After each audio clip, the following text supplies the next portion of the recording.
Hai guys, kembali lagi dengan saya di channel kita. Terima kasih sudah klik video saya. Semoga kalian diberi kesehatan dan rezeki yang berlimpah. Amin. Pada video kali ini saya akan membacakan 4 bab lagi, yaitu dari bab 3978 sampai 3981. Oke, kita langsung aja. Bab 3978. Siang hari berikutnya, Ye Chen dan Xiao Churan melakukan penerbangan lintas samudra air Cina ke New York, Amerika Serikat. Seluruh penerbangan memakan waktu 16 jam dan ketika keduanya tiba di New York, waktu sudah menunjukkan pukul 14 waktu setempat. Ye Chen yang sudah terbiasa menggunakan pesawat penumpang Concorde yang 3 kali lebih cepat dari pesawat sipil, merasa seperti turun langsung dari ler berkecepatan tinggi ke kereta hijau. Untungnya, dia memberi kabin kelas 1 dengan fasilitas yang mewah dan memiliki fasilitas untuk berbaring dan tidur. Jika tidak, perjalanannya akan sangat tersiksa. Setelah 16 jam terbang, Xiao Churan dalam kondisi sangat baik. Dia tidak terlihat kelelahan dan dia masih memiliki antisipasi dan kegembiraan. Setelah turun dari pesawat, pasangan ini hanya membutuhkan waktu lebih dari 1 jam untuk menyelesaikan proses masuk bea cukai dan pengambilan barang bawaan. Ye Chen mengambil mobil yang telah dia pesan sebelumnya, memasukkan semua barang bawaan ke bagasi, dan membawa Xiao Churan ke tujuan akhir mereka, kota Providence. Ini adalah pertama kalinya Xiao Churan di Amerika Serikat, dan rasa ingin tahunya tentang negara asing membuatnya bersemangat sepanjang jalan, dan terus melihat ke kiri dan ke kanan. Mengemudi ke utara melalui New York yang ramai, Ye Chen mengikuti instruksi navigasi berkendaraan ke timur laut. 4 jam kemudian, keduanya akhirnya tiba di Hotel Hilton di Providence. Dan Kelly West yang bertugas menyelenggarakan kelas master sudah menunggu di hotel terlebih dahulu. Begitu keduanya memasuki lobi hotel, seorang wanita kulit putih di ruang tunggu dengan gembira berlari dan berkata kepada Xiao Churan, "Churan, kamu akhirnya di sini." Kelly West lah yang berbicara. Karena dia adalah penanggung jawab kelas master ini, dia sudah kembali ke Amerika Serikat 2 hari sebelum pelelangan untuk mulai persiapan kelas master. Dia mendengar Xiao Churan mengatakan bahwa dia akan berada di Hotel Hilton pada sore hari. Jadi dia datang lebih awal untuk menunggunya. Xiao Churan juga sangat terkejut melihatnya dan berkata, "Kelly, mengapa kamu datang ke hotel?" "Aku datang untuk menyambutmu," Kelly West berkata sambil tersenyum. "Sudah lewat jam 6, waktunya makan malam. Aku sudah memesan tempat duduk di restoran Hilton Ski.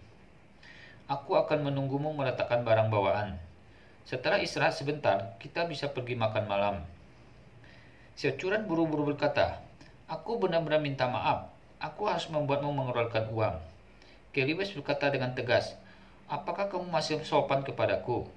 Mengatakan itu, dia menatap Ye Chen dan bertanya sambil tersenyum, "Apakah ini suamimu?" Xiao Churan mengangguk cepat dan berkata sambil tersenyum, "Kelly, izinkan aku memperkenalkan kepadamu. Ini suamiku." Setelah selesai berbicara, dia buru-buru berkata kepada Ye Chen, "Ye Chen, orang ini yang pernah aku katakan kepadamu, idolaku, Kelly West." Ye Chen memandang Kelly West dan berkata dengan sopan, "Halo, Nona West, saya sudah lama mengagumi Anda." Kelly West buru-buru mengeluarkan tangannya dan berkata, "Tuan Ye, Anda terlalu sopan. Ketika saya di Jinling, saya sudah mengagumi nama Anda untuk waktu yang lama." Meskipun Kelly West tidak tahu apa asal dan latar belakang Ye Chen, dia tahu bahwa ini adalah pria yang bahkan Kexin ingin menjilatnya. Cukup untuk membuktikan bahwa orang ini tidak biasa. Keduanya berjabat tangan dan setelah beberapa kata sopan, Ye Chen dengan sopan berkata kepada keduanya, "Kalian ngobrol dulu, aku akan mulai proses check-in." Keduanya sedikit mengangguk dan Kelly West kemudian bertanya kepada Xiao Churan dengan suara rendah, "Churan, mengapa aku tidak bisa menghubungi Nona Jan 2 hari ini?" Xiao Churan masih belum mengetahui identitas Kexin yang sebenarnya. dan mengira bahwa teman baiknya adalah Jean Fael, seorang keturunan Prancis Cina. Sebenarnya, Xiao Churan telah mencoba menghubungi Kexin selama 2 hari terakhir, tetapi seperti Kelly West, nomor telepon kontak Nona Zhan telah dimatikan dan tampaknya dia telah menguap dari dunia dan tidak ada berita. Jadi dia berkata kepada Kelly West dengan jujur, "Sejujurnya, aku belum menghubungi dalam 2 hari terakhir. Mungkinkah aku meninggalkan Cina dengan tergesa-gesa?" Oke, kita lanjut lagi ke bab 3979. Kelly West ragu-ragu sejenak, mengangguk sedikit dan berkata, "Itu mungkin juga." Kelly West tidak tahu apa yang terjadi pada keluarga Fei, jadi dia tidak tahu bahwa Nona Zhan dan kakeknya telah melalui perjalanan untuk melarikan diri. Selain itu, agar tidak meninggalkan petunjuk kepada pamannya, Kexin tidak berani menghubungi keduanya ketika dia pergi. Kelly West tidak terlalu memikirkannya. Lagi pula, Nona Zhan adalah nona tertua dari keluarga Fei dan dia tidak berada di peringkat yang sama dengan dirinya sendiri. Ada sesuatu yang perlu ditangani sementara, jadi tidak perlu menyapa dirinya sendiri. Jadi dia meletakkan masalah itu dan di belakangnya dan tersenyum. Lupakan saja untuk saat ini. Mungkin suatu hari setelah dia selesai bekerja, dia akan datang untuk menemukan kita. Pada saat ini, Ye Chen sudah menyelesaikan prosedur check-in, menyerahkan barang bawaannya kepada pelayan, dan membawanya ke atas terlebih dahulu. Lalu, mendatangi mereka berdua dan berkata, "Prosedurnya telah selesai. Apakah Anda, Nona West, ingin ikut naik dan duduk bersama?" Kelly West menggelengkan kepalanya, tersenyum dan berkata, "Saya tidak akan pergi ke sana. Silakan kalian kembali ke kamar untuk bersih-bersih dulu. Saya akan menunggu kalian di restoran. Tapi kalian tidak perlu khawatir, ini tempat bagi kita untuk makan malam setelah pukul 7. Kemudian, Ye Chen dan istrinya mengucapkan selamat tinggal kepada Kelly West untuk sementara dan naik lift ke kamar presiden di lantai paling atas. Begitu dia memasuki lift, Xiao Churan berkata kepada Ye Chen, "Suamiku, Kelly belum bisa dihubungi. Kelly belum bisa menghubungi Nona Zhan 2 hari ini. Dia tidak akan mendapatkan masalah, kan?" Ye Chen tersenyum dan berkata, "Seharusnya tidak. Dia adalah generasi kedua yang kaya, yang menikmati hidup dengan berbagai cara setiap hari. Masalah apa yang bisa dia alami?" Xiao Churan berkata, "Tapi kenapa aku tidak bisa menghubunginya? Aku menelponnya tetapi dia mematikan telepon, mengirimnya pesan tetapi dia tidak membalas, dan mengirimnya WeChat tanpa tanggapan apapun." Ye Chen berkata dengan santai, "Aku pikir kemungkinan besarnya adalah dia sedang memiliki sesuatu yang mendadak untuk kembali ke Prancis, dan dia mungkin akan kembali ke Jinding setelah beberapa saat." Oke, Xiao Churan mengangguk ringan tanpa berpikir lebih jauh. Ye Chen membawa Xiao Churan ke kamar presiden di lantai paling atas. Saat pintu dibuka, yang menarik perhatiannya adalah ruang tamu besar dengan luas lebih dari 100 meter persegi. Dan karena lantainya yang tinggi, satu sisi ruang tamu penuh dengan jendela kaca setinggi langit-langit, sehingga dia dapat memiliki pemandangan panorama seluruh kota Providence, dan dia bahkan dapat melihat seluruh sekolah desain Rhode Island dari sini. Begitu dia melihat ruang tamu ini, Xiao Churan tidak bisa berkata apa-apa karena terkejut dan berkata, "Suamiku, kamar jenis apa yang kamu pesan? Mengapa begitu besar?"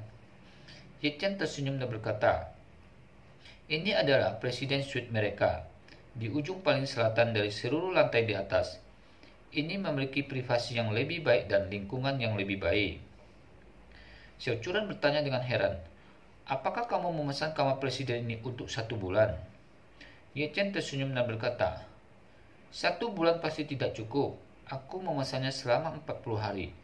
Jika jadwalnya berubah, aku akan memperpanjangnya." Xiao Churan buru-buru berkata, "Untuk tinggal di sini selama 40 hari, aku khawatir itu akan menelan biaya jutaan."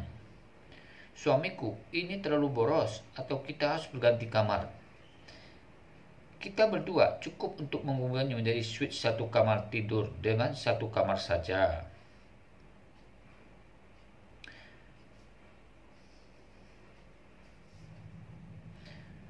Ye Chen berkata dengan serius, Curan, kamu di sini untuk studi lebih lanjut. Selain menghadiri sekolah tiap hari, kamu pasti harus meninjau, menggambar, dan mengerjakan semua jenis pekerjaan rumah ketika kamu kembali. Bagaimana kamu bisa melakukannya tanpa studi independen? Selain itu, kamu akan pergi ke sana setiap hari. Aku pasti bosan tinggal di hotel sendirian selama kelas sekolah. Ukuran presiden suite dapat dikurangi sampai batas tertentu. Jika tidak, aku tidak akan tahan untuk beberapa lama. Ketika Xiao Churan mendengar ini, dia buru-buru berkata, Suamiku, pasti sulit bagimu untuk ikut menemaniku dari jarak yang begitu jauh. Ye Chen menggaruk ke hidungnya dengan ringan dan berkata sambil tersenyum, Aku adalah suamimu dan situasi ini sudah merupakan kewajiban. Xiao Churan mengangguk dan berkata, Aku akan pergi dan melihat kamar tidur kita dulu. Kamu bisa membantuku membawa barang bawaan dari ruang tamu, dan aku akan berkemas. Oke, Ye Chen setuju dan Xiao Churan buru-buru pergi ke kamar tidur. Presiden suite ini terlalu besar. Jika Anda tidak membiasakan diri dengan terlebih dahulu, Anda tidak tahu untuk apa setiap ruangan itu digunakan. Jadi, Ye Chen hendak mengambil barang bawaannya ketika telepon di sakunya tiba-tiba bergetar. Dia mengeluarkan dan melidiknya dan menemukan bahwa info ini berasal dari nomor telepon yang dimulai dengan +1. Ye Chen tahu bahwa kode area internasional untuk seluruh Amerika Utara adalah +1. Jadi, dia secara nularia berpikir bahwa pesan ini mungkin sama dengan pesan teks selamat datang dari kota tertentu di Tiongkok. Pada saat itu, dia terkejut mengetahui bahwa isi pesan teksnya adalah, Li Xiaofeng dalam masalah. Tolong cepat datang ke Vancouver. Kita lanjut lagi ke bab 3980. Melihat berita ini, hati Ye Chen tiba-tiba menjadi gugup, dan reaksi pertama adalah segera menelponnya kembali. Tetapi yang tidak dia duga adalah bahwa pihak lain telah mematikan teleponnya, dan segera setelah dia menerima pesan dari pihak lain. Sambil gugup, Ye Chen dengan cepat mengirim panggilan video call ke Li Xiaofeng. Panggilan video itu dengan cepat terhubung. Li Xiaofeng di ujung telepon berdiri di kasir dan berkata sambil tersenyum, Kakak, mengapa kamu mengirimku panggilan video saat ini? Di mana kamu? Melihat Li Xiaofeng dalam kondisi baik, Ye Chen menghela napas lega. Jadi dia buru-buru berkata, Xiaofeng, aku baru saja menerima pesan teks yang mengatakan bahwa kamu dalam masalah dan memintaku untuk segera pergi ke Vancouver.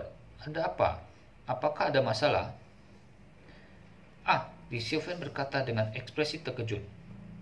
Aku belum menemukan apapun. Bukankah ini terlihat seperti toko serba ada?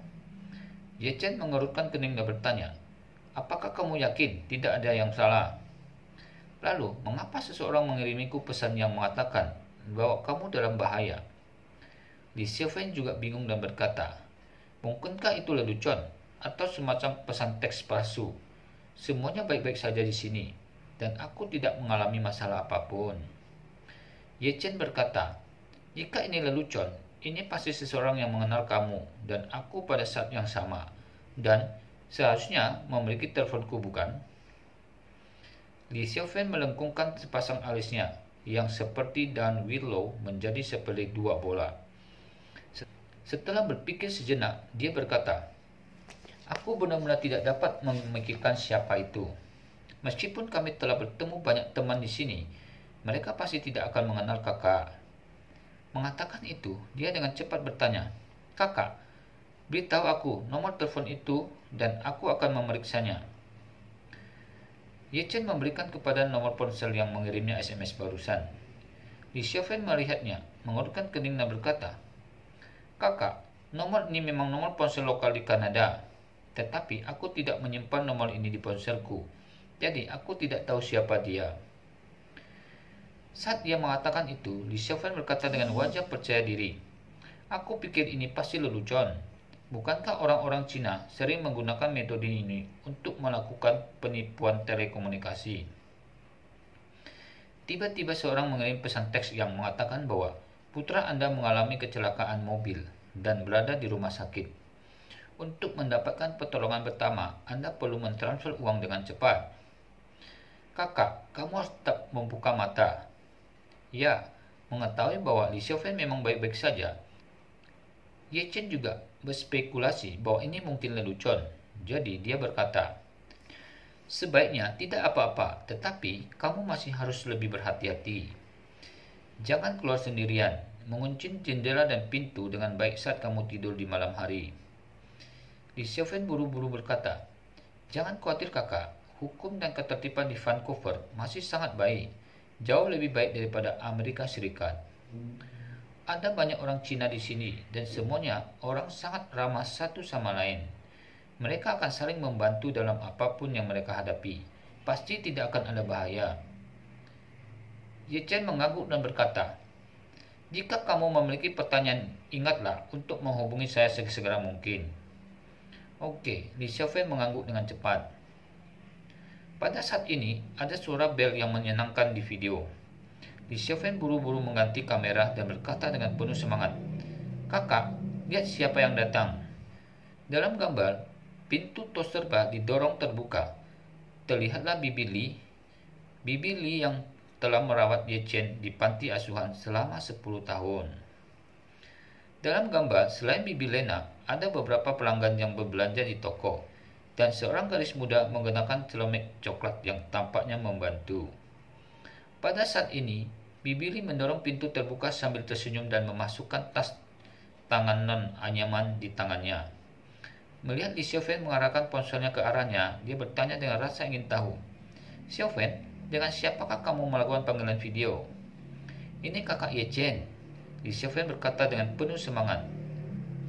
Bibi Lena, kakak Ye Chen dan kakak Curan telah tiba di Amerika Serikat. Kemarilah dan sapa dia.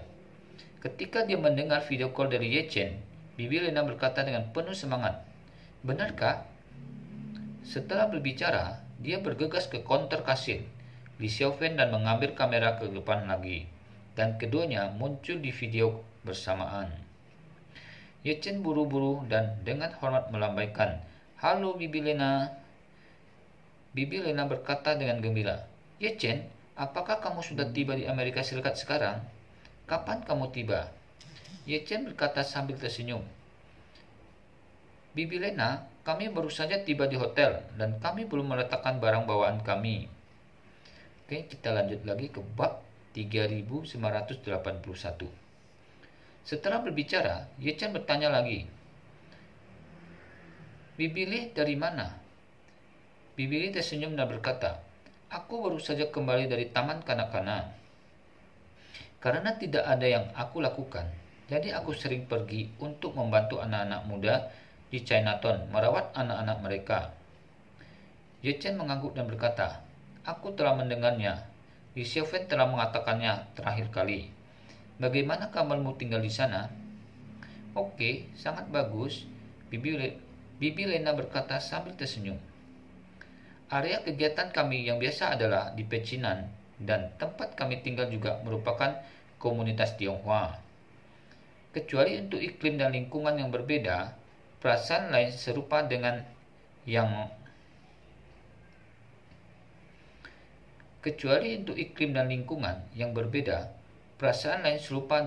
ada di Cina. Pada saat ini, Xiao Curan keluar dari ruangan dan bertanya dengan rasa ingin tahu. Suamiku, dengan siapa kamu melakukan panggilan video call? Ye Chen buru-buru melampaikan padanya. Xiao Curan, kemarilah dan sapa Bibi Lena. Ketika Xiao Curan mendengar bahwa Ye Chen sedang melakukan panggilan video dengan Bibi Lena, dia berlari dengan cepat, mendekati Ye Chen dan melambaikan dengan gembira di video. Bibi Lena, Xiaofan, halo. Bibi Lena berkata sambil tersenyum. Xiao Curan, kamu masih sangat cantik. Kapan kamu dan Ye Chen berencana untuk punya anak? Aku masih menunggu untuk kembali ke Cina untuk meminum anggur bulan purnama anakmu. Xiao Curan dan berkata dengan malu-malu, "Bibi Lena, kami belum berencana memiliki anak." Bibi Lena berkata dengan serius, "Sudah hampir waktunya untuk menginginkannya. Bahkan jika kamu menginginkannya sekarang, ketika kamu menarik bayinya keluar, kamu akan berusia 30 tahun. Ketika kamu menginginkan anak yang kedua, dan itu akan lebih sulit sering berjalannya waktu." Xiaochuran berkata dengan malu-malu, tetapi dia masih setuju dan berkata, "Baiklah Bibi Lena, aku tahu, kami akan melakukannya sesegera mungkin." Setelah berbicara, dia memelirik Ye Chen sedikit malu-malu dan kemudian buru-buru mengalihkan pandangannya kembali ke telepon. Bibi Lena dalam suasana hati yang sangat baik dan tidak bisa menahan diri untuk tidak menghela napas. "Aku tidak tahu apa yang terjadi pada anak-anakku. Satu persatu entah tidak menikah, atau menikah dan tidak memiliki anak. Aku telah menantikan untuk memeluk 5 atau 6 tahun yang lalu. Anakku, aku belum bisa mendapatkan keinginanku sejauh ini, tapi aku menantikan kabar baik dari kalian berdua." Ye Chen tersenyum dan berkata, "Bibi Lena, jangan khawatir, kami akan mewujudkan keinginanmu sesegera mungkin." Bibi Lena bahkan lebih senang ketika mendengar ini dan berkata dengan cepat, "Oke, bagus." Dengan mengatakan itu, Bibi Lena buru-buru berkata, "Ye Chen, Xiaochuran, kalian berdua pasti sangat lelah ketika kalian baru saja sampai di hotel. Silakan kalian istirahat dulu. Bibi tidak akan mengganggu kalian. Dan ketika kalian selesai dengan urusan di Amerika, kalian pasti sangat lelah. Ingatlah untuk datang ke Vancouver untuk melihat Bibi." Xiaochuran buru-buru berkata, "Bibi Lena, jangan khawatir. Ye Chen dan aku sudah setuju. Kami akan pergi menemui Bibi sesegera setelah masalah ini selesai. Dan kami tidak terburu-buru untuk kembali. Kami akan menetap di tempatmu. Aku akan bersamamu selama beberapa hari." Bibi Lena sangat senang dan mengangguk cepat dan berkata, "Bagus sekali. Rumah-rumah di sini umumnya sangat besar. Rumah yang aku tinggalin bersama Xiaofen memiliki 5 kamar tidur di lantai atas dan bawah. Aku khawatir itu tidak cukup ramai. Aku akan menunggumu datang. Tinggallah di sini untuk beberapa saat." Ye Chen segera tersenyum dan berkata, "Oke Bibi Lena, kalau begitu sudah beres." "Oke," Bibi Lena berkata sambil tersenyum. "Kalian cepatlah dan segera selesaikan urusan kalian. Mari kita bicara lain hari." Setelah menutup panggilan video call, Ye Chen tidak bisa tidak mengingat pesan teks tadi. Meskipun dipastikan bahwa Li Xiaofen aman dan sehat, dia masih memiliki beberapa keraguan di hatinya. Dia benar-benar tidak tahu apa tujuan pihak lain mengirim pesan teks ini. Jika itu untuk penipuan, mengapa pihak lain tidak terus menghubunginya? Jika hanya untuk mengerjain, maka level lelucon ini agak ceroboh. Lagi pula, dia hanya membutuhkan panggilan video call untuk mengetahui apakah Li Xiaofen benar-benar dalam bahaya. Dengan ragu, dia membuka pesan teks dan membalas, "Siapa kamu?" Tanpa diduga, pesan itu tenggelam ke laut dan tidak ada balasan. Oke, sampai di sini dulu video kali ini. Terima kasih telah mengikuti video saya. Saya mohon maaf jika penyampaiannya kurang bagus. Sampai ketemu lagi di video berikutnya. See you.